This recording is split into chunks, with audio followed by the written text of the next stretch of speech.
On this video clip we're going to show you how to release the psoas. If you remember that the psoas comes from the bodies of the lumbar spine and it goes into the lesser trochanter of the femur.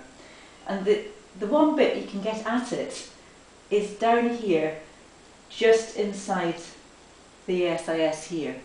Now you can either use this part of your hand here, you could use your ulnar border, or you can go in like this, but if you're going in like this, be careful that you don't prod them with your fingers. It's probably preferable to use the length of a finger, one way or the other. To get in, if you ask them to bring their leg up, and you'll feel if there's a problem straight away, and you'll feel if there's a tight psoas there. And now ask them to start cycling their leg. And you just pin the psoas, and you'll feel it under your fingers, and they're probably feeling it quite much as well. So watch their eyes, because it can be quite painful if the psoas is tight. Depending on how agile your patient is, how physically fit they are, will depend on how long they can carry on cycling their legs. And it sometimes does take a wee while for the psoas to actually release, longer than what the patient would actually like to cycle a leg for. And a way to give them a rest but actually help to release the psoas is to do a resisted movement.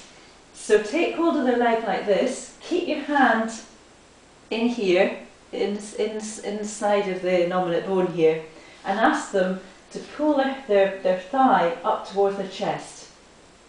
Hold that for 3 or 4 seconds and relax. And go in again and pull it up again. And then ask them to cycle again and see whether the pain's still there, see whether the tightness is still there. Now I can feel that this, you can also get quite a lot of clunking sometimes. That's money.